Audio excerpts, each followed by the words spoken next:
Good day, everybody. And, well, one, you'll note that XSplit has decided to change its watermark. It's over here. It's a little bit less, it's really hard to ignore. They're not a sponsor of this. That just appears when you're using the free version of it to eliminate background. Whatever. So, today I'm going to talk about Sam Alvey. You see it in the title. And, why Sam Alvey? Sam Alvey has become this lightning rod of controversy within MMA Twitter for some reason. Like, I know the reason, but I don't understand why it's a controversy, I guess is what I'm getting at. Sam Alvey is 1-7 in his last 8 UFC fights over the last 4 years. More like 3.5. Last 3.5 years, he has gone winless in the UFC, has not won since June 1st, 2018, when he won a split decision against Gian Vellante. He has, over that time, lost to Little Nog, Jimmy Crute, Kitson Abreu, Ryan Spawn, draw with Da Hoon Jung, which I thought he should have lost, honestly. Lost to Julian Marquez. That one he got finished in. He also got finished by Crute and Little Nog. Split decision loss to Wellington Turman. And then his most recent loss to Brandon Allen. And the controversy is there are a lot of people who have been asking for quite some time why Sam Alvey is still employed by the UFC. And there are a lot of people who get very offended by that for some reason. There's the question that gets asked, why do you hate Sam Alvey? What did he do? Etc. What I think is not really realized is that the UFC will cut fighters, much like being a fan of an NFL team, Major League Baseball, MLS soccer, British Premier League, whatever big sport you're a fan of. Players will get cut, and the UFC is no different in that regard. There's only a certain number of roster spots that really are required to facilitate their fighting, and as the roster gets bigger and bigger, fighters just end up with larger and larger gaps between fights because there's too many people waiting their turn. You don't want the roster to get that much bigger because you won't see your favorite fighters. So there has to be a set of criteria that goes into releasing fighters.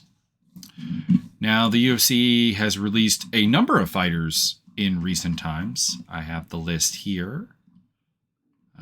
Recent releases. Maki Pitolo, Matt Sales, Jared Gooden, Tom Breeze, although technically he signed elsewhere, so that was not the case. Jeremy Stevens. His contract was not renewed, technically. We're including contract not renewed in here with the group. Gustavo Lopez, Mallory Martin, Jordan Williams, Sasha Platnikoff, Hugh Yaozu, Dakota Bush, San Soriano, Andre Uhl, Colin Anglem, Domingo Pilarte, Gaetano Perillo. Now, I'm not saying any of these fighters should not have been released. Frankly,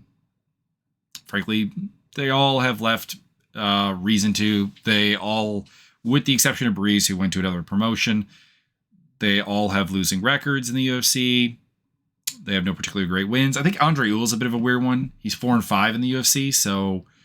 And recently, I believe he recently did a weight class change. Yeah, he returned to featherweight. Granted, 3-fight losing streak. I don't even think that's a bad one, but he's 4-5, and his losses are all to pretty reasonable mainstays of the promotion. So that one's a little bit sketchy. But you'll note that all of these people have less losses in their UFC, or Endeavor, as they call it, record, than Sam Alvey has in his current losing skid, his current winless skid, where he has 7 losses, 1 draw. Diego Lima has 7 losses total. That's the only one that gets there. And in fact, if you count up the fighters that have 8 or more non-wins, so combining draws and losses, because we don't get a lot of draws, in the UFC's 205 and 185 divisions where Sam Alvey competes, there is a total of 9 fighters that reach that criteria. They are Ovince St. Preux, who, to be honest, I would not be surprised if he got cut. And I wouldn't oppose it. He's lost 2 in a row 3 of his last 4. Totally would be fine. Ed Herman, who, it should be mentioned, has been fighting for the promotion for 16 years, has accumulated those losses. Mauricio Shogun Hua, who actually is 2-1-1 in his last 4 fights, stunningly enough, and I think he's retired. I guess not officially, but Shogun Hua, former UFC champion. Thiago Santos, former UFC title contender, and whose last 3 losses are to John Jones, Glover Teixeira, and Alexander Rakic, while having wins over, in the last 3 years, we'll put it that way, Johnny Walker and Jan Blachowicz, the former UFC heavyweight champion, or light heavyweight champion. Anthony Smith has that many losses, but they are to pretty much top-notch. I mean, he does have a loss to Cesar Mutanch Fajea. It should also be noted that Anthony Smith was, in fact, cut by the UFC. He's on his 2nd run with the company. Same with Robbie Lawler, who's on this list. Uriah Hall has lost that many fights, but has actually won 4 of his last 5. Kelvin Gastelum is on a similar run. He is 1-5 in his last 6, but those losses are to current champion Israel Adesanya, Darren Till, former title contender, Jack Hermanson, top guy, Robert Whittaker, former champion, Jared Cannonier, the next guy who might be challenging for the title if he beats Derek Brunson. That's a hell of a lot better than Alvey's run, which is, we went through it. It's not necessarily names that jump out at you. And in fact, here's a weird thing. Sam Alvey has won a lot in the UFC. I believe he has 10 wins. Allow me to double check that figure. But I believe he has 10 wins in the UFC. He does. He has 10, 12-1. Not a terrible record.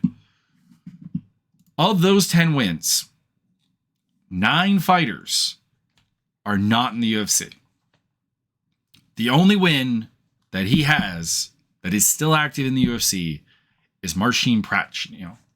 That is the only fighter Sam Alvey has beat that is in the UFC.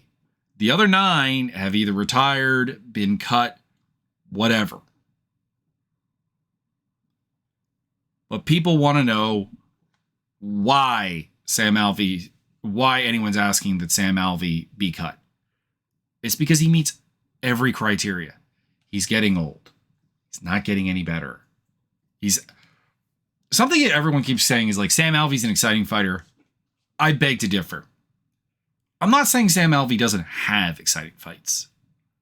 John Fitch had an exciting fight with Eric Silva. It's entirely possible for the most boring fighters to have exciting fights.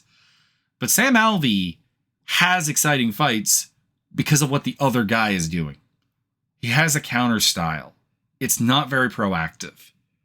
It is entirely capable of being boring as shit. Watch the Kitson Abreu fight. Boring. Watch the Dao Hun Jung fight. Very boring when Dao Hun Jung is fighting, air quotes, smart. Sam Alvey designed a fighting style to counter aggressive wrestle boxers. And it does that very well. It does. He's hard to take down. He's strong in the clinch. He's got good power. He's got pretty good timing. He's got a decent counter game. But he has nothing that proactively makes you fall into that counter game. He's an IQ test in the cage. That's all he is. Beating Sam Alvey doesn't really tell us anything about the fighter that does it. Brendan Allenstock beating Sam Alvey probably doesn't change at all. Wellington Turman beating Sam Alvey probably didn't change his stock at all. Julian Marquez, I believe Zane Simon said it best. Julian Marquez did everything wrong in that fight and still won. That's the Sam Alvey we're dealing with. He's in decline physically. He's not advancing his skills. He's not asking questions to the young talent. He's not a guaranteed action exciting fight. And no one is. Anyone can be made boring. But nothing he does leads to an exciting fight. It's everything the other person does trying to employ their style that leads to an exciting fight. There is nothing about Sam Alvey that justifies him being on the roster over guys who are being cut. It is time for him to move on. And again, it's not about Sam Alvey as a person. I've never heard anything bad about Sam Alvey as a person. Honestly, never. At no point have I heard Sam Alvey's a terrible, terrible person. We hear that in MMA sometimes. The East Brothers, Abel Trujillo, Vyacheslav Datsik. Sean Strickland's kind of a weird case because I haven't necessarily heard of him doing anything like outside of training that's bad. But some of the things he says suggest that the chances that we're going to get a headline at some point that Sam Alvey has murdered an entire, or Sean Strickland has murdered an entire family is not that far-fetched. It's not about Alvey. It's about consistency. Alvey has done what gets you cut. Now, people will also bring up he's willing to take short notice fights. Have you really paid attention to the short notice fights that people have been accepting? I mean, his most recent opponent, Brendan Allen, accepted a fight on 5 days' notice to fight Sam Alvey. There are a lot of fighters in the UFC that are accepting short notice fights. And some of those are, yes, in fact, getting cut when they lose a short notice fight. There is no justification there.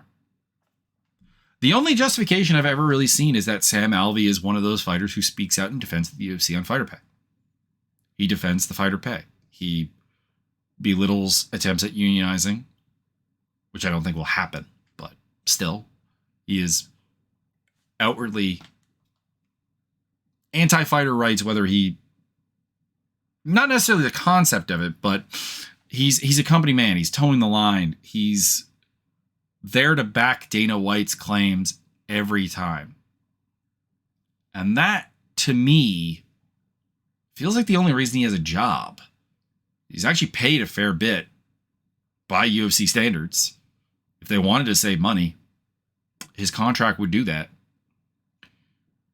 And like I said, during this 8-fight winless skid, what has been exciting? The Julian Marquez fight was pretty exciting, I suppose. But again, it was because Marquez did everything you shouldn't do against him. The Jung fight was on its whole actually pretty okay. It just had some moments that were not very good.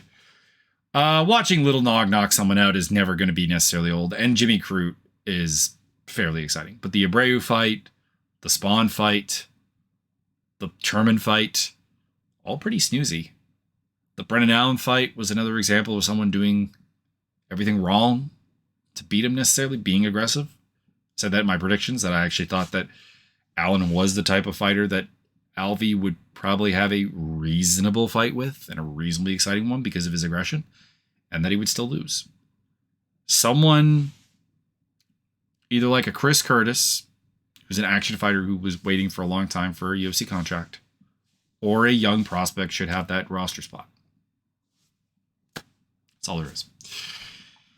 We got UFC, I never can really remember the numbers. It's the one headlined by Izzy Adesanya and Robert Whittaker coming up this weekend. UFC, I want to say it's 271. And I'm right. UFC 271. There's a couple of fights on the undercard I'm still trying to make up my mind on. That's why we don't have a video on that yet. The main card is ready to go. I have pretty solid reads on everything there. There's only one fight there that I really think actually shouldn't be on the main card, which is an improvement. And I do have a pretty good read on most of the ESPN 2/ESPN Plus fights. It's really just the Fight Pass /ESPN Plus part that I'm still debating on. Which, of course, are probably the ones you guys aren't super intrigued by. But still debating that. That'll be out either tonight, so possibly uploading as you're watching this, or out Friday morning. But anyways, that's my thoughts on Sam Alvey, and this video is almost just here just for me to throw up in Twitter conversation, frankly, because I don't know why I don't know why there's a controversy that people want to see an 7-1 in his last 8 fights fighter be given his walking papers to allow somebody else to have that opportunity. That's all there is to it.